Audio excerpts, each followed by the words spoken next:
Hi guys, welcome to our channel. எல்லோரும் எப்படி இருக்கீங்க? நல்லா இருக்கீங்கன்னு நம்புகிறேன்.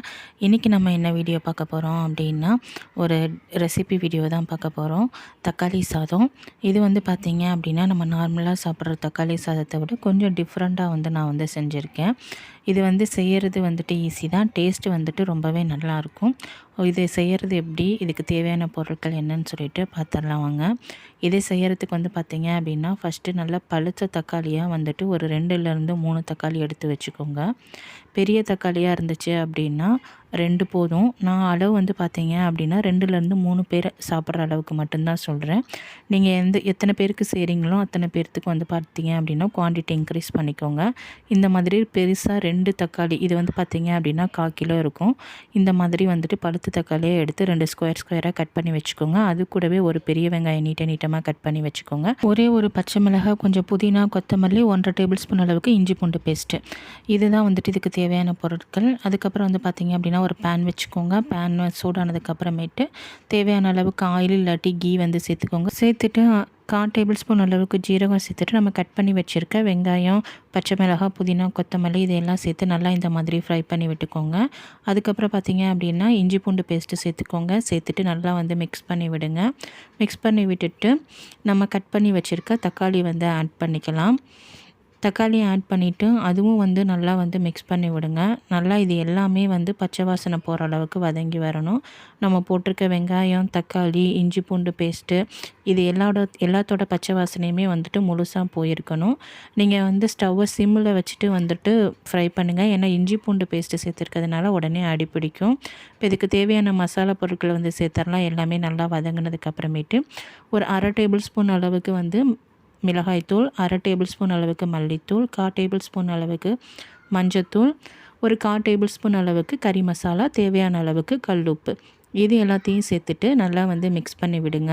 ஸ்டவ் வந்து சிம்லேயே இருக்கட்டும், இல்லைன்னா உடனே அடிப்பிடிச்சிரும். அது இந்த மாதிரி சில்வர் பாத்திரம் யூஸ் பண்ணிங்க அப்படின்னா டக்குன்னு அடிப்பிடிச்சிரும். நீங்கள் வந்து சிம்லேயே வச்சுட்டு எல்லாத்தையும் வந்து செய்யுங்க. இஞ்சி பூண்டு பேஸ்ட்டை ஆட் பண்ணதுக்கப்புறமேட்டு நல்லா இந்த மாதிரி வந்து கலந்து விட்டுக்கோங்க. ஒன்றோட ஒன்று நல்லா கலந்து வரணும். இந்த அளவுக்கு எண்ணெய் பிரிஞ்சு நல்லா ஃப்ரை ஆகி வரணும். வந்ததுக்கப்புறமேட்டு நம்ம தேவையான அளவுக்கு வந்து தண்ணி வந்து ஆட் பண்ணிக்கலாம். இன்றைக்கி நான் ஒரே 1 கப் தான் அரிசி எடுத்திருக்கேன். அந்த அரிசி எடுத்த அதே கப்பில் 2 கப் அளவுக்கு தண்ணி சேர்த்துக்க போகிறேன். நான் எடுத்துருக்கிறது வந்து பார்த்திங்க அப்படின்னா மோக்ரா பாஸ்மதி ரைஸு. ஏதாவது பாஸ்மதி ரைஸ் வந்து ஸ்ப்ளிட்டாக இருக்கும். அந்த ரைஸ் வந்து வாங்கி வச்சுருக்கேன். இது வந்து ஆன்லைன் ஸ்டோரில் வந்துட்டு கிடைக்கிது. நம்ம நார்மல் பாஸ்மதி ரைஸை விட இது கொஞ்சம் ப்ரைஸ் கம்மி. பட் டேஸ்ட் வந்து பார்த்திங்க அப்படின்னா அதே மாதிரியே இருக்கும். தண்ணி கொதித்ததுக்கப்புறமேட்டு ஆல்ரெடி நான் இதை வந்து வாஷ் பண்ணிவிட்டு ஒரு 1/2 அன் ஹவர் ஊற வச்சுருக்கேன். அந்த ரைஸ் வந்து நம்ம ஆட் பண்ணிக்கலாம். தண்ணியை கம்ப்ளீட்டாக வந்துட்டு ஃபுல்லாக வந்து எடுத்துடுங்க. இந்த மாதிரி வெறும் ரைஸ் மட்டும் வந்துட்டு ஆட் பண்ணிக்கோங்க. ஆட் பண்ணிவிட்டு நல்லா வந்து மிக்ஸ் பண்ணி விட்டுக்கோங்க அந்த தண்ணியோட. ரைஸ் ஒன்ஸ் ஆட் பண்ணதுக்கப்புறமேட்டும் நீங்கள் வந்து உப்பு வந்து செக் பண்ணிக்கோங்க. ஏன்னா ரைஸ் ஆட் பண்ணதுக்கப்புறம் உப்பு வந்துட்டு நம்மளுக்கு பத்தாமல் இருக்கும். செக் பண்ணிவிட்டு உப்பு உங்களுக்கு தேவைப்பட்டுச்சு அப்படின்னா நீங்கள் உப்பு வந்து சேர்த்துக்கோங்க. எனக்கு வந்து நான் ஃபஸ்ட்டு போட்ட உப்பே வந்து கரெக்டாக இருந்துச்சு. அதனால் நான் உப்பு வந்து திரும்ப வந்து சேர்த்துக்கல. இந்த மாதிரி நல்லா மிக்ஸ் பண்ணி விட்டுக்கோங்க. பாஸ்மதி ரைஸ் யூஸ் பண்ணுறதுனால பார்த்தீங்க அப்படின்னா உடனே வெந்து வந்துடும். அதனால நீங்கள் ஸ்டவ்வை வந்து சிம்மில் வந்து உடனே வச்சுருங்க. இல்லைனா வந்துட்டு அடி பிடிக்க ஆரம்பிச்சிரும். நீங்கள் நார்மல் வீட்டு ரைஸ் வந்து யூஸ் பண்ணுறீங்க அப்படின்னா அதுக்கு ஏற்ற மாதிரி வந்து வேறு பாத்திரம் வச்சுக்கோங்க. தண்ணி அதிகமாக வச்சுக்கோங்க. இப்போ பாருங்கள், ஒரு 5 நிமிஷம் தான் ஆச்சு.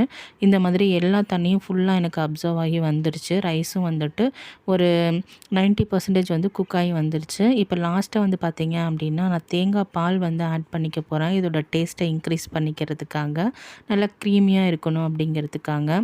ஒரு 1/4 மூடி தேங்காவை எடுத்து துருவிட்டு அதை வந்து தேங்காய் பால் வந்து ஒரு சின்ன டம்ளர் அளவுக்கு வந்து எடுத்து ஆட் பண்ணியிருக்கேன். உங்களுக்கு இது கம்ப்ளீட்டாக ஆப்ஷனல் தான். உங்களுக்கு வேணும் அப்படின்னா யூஸ் பண்ணிக்கோங்க. இல்லைனா அந்த லாஸ்ட் ஸ்டெப்லேயே வந்துட்டு நீங்கள் ஸ்கிப் பண்ணிவிட்டு கொத்தமல்லி இலை தூவிட்டு ஆஃப் பண்ணிடலாம். நான் தேங்காய் பால் ஊற்றிட்டு பார்த்தீங்க அப்படின்னா நல்லா வந்து மிக்ஸ் பண்ணி விட்டுக்கிட்டேன். கட்டிகள் எதுவுமே இல்லாமல் நல்லா வந்து மிக்ஸ் பண்ணிடணும். இல்லைனா டக்குன்னு வந்து பிடிக்க ஆரம்பிச்சிரும். இதுவுமே உடனே அப்சர்வ் ஆகி வந்துடும். நம்மளுக்கு ரொம்ப நேரம் வந்து வேகாது. ஒரு 2 நிமிஷம் வந்து வச்சோம் அப்படின்னா இந்த மாதிரி ஓப்பன்லேயே 2 நிமிஷம் வச்சுட்டு அதுக்கப்புறமேட்டு மூடி போட்டு ஒரு 1 நிமிஷம் அளவுக்கு சிம்லேயே வச்சுருந்தோம் அப்படின்னா நல்லா வந்து வெந்து வந்துடும். நீங்கள் இஞ்சி பூண்டு பேஸ்ட்டு யூஸ் பண்ணுற எல்லா டிஷ்ஷுக்குமே அடி கனமான பாத்திரமாக எடுத்துக்கோங்க. அப்போ தான் வந்துட்டு நம்மளுக்கு அடி பிடிக்காமல் இருக்கும். இதை வந்து நான் ஒரே 1 நிமிஷத்துக்கு மட்டும் மூடி வச்சு எடுத்துக்க போகிறேன். அவ்வளோதான், நம்மளுக்கு வந்துட்டு ரெடி ஆயிரும் அதுக்கப்புறமேட்டு. இப்போ வந்துட்டு 1 நிமிஷம் ஆச்சு, ஓப்பன் பண்ணுறேன். அவ்வளோதான், எனக்கு கம்ப்ளீட்டாக நான் ஊற்றின எல்லா தேங்காய் பாலுமே அப்சர்வ் ஆகி வெந்து வந்துடுச்சு இந்த மாதிரி. இப்போ வந்துட்டு நம்ம கட் பண்ணி வச்சுருக்க மல்லி இலை தூவி வந்துட்டு ஆஃப் பண்ணிடலாம். நான் வந்து இதில் கரம் மசாலா வந்து சேர்க்கணும் மறந்துட்டேன். அட் லாஸ்ட் வந்து பார்த்தீங்க அப்படின்னா ஒரு 1/4 டேபிள் ஸ்பூன்லேருந்து 1/2 டேபிள் ஸ்பூன் அளவுக்கு கரம் மசாலா ஆட் பண்ணிக்கோங்க. ஃபஸ்ட்டே வந்து பார்த்தீங்க அப்படின்னா நம்ம நெய் இல்லாட்டி எண்ணெய் ஆட் பண்ணும்போதே பட்டை, கிராம், ஏலக்காய் இது எல்லாமே வந்து சேர்க்கலாம். பட் நான் வந்து சேர்க்கலை. கரம் மசாலோட ஃப்ளேவரே நல்லாயிருக்கும்னு சொல்லிட்டு அட் லாஸ்ட் நான் கரம் மசாலா மட்டும் ஒரு 1/2 டேபிள் ஸ்பூன் அளவுக்கு சேர்த்துக்கிட்டேன். இதோட ஃப்ளேவர் வந்து நல்லாயிருக்கும். ஏன்னா ஒரு சிலருக்கு வந்து பார்த்தீங்க அப்படின்னா இந்த பட்டை, கிராம், ஏலக்காயோட ஸ்மெல் வந்து பிடிக்காது. அதனால் இதை வந்து யூஸ் பண்ணிக்கிறது வந்துட்டு பெஸ்ட்டு.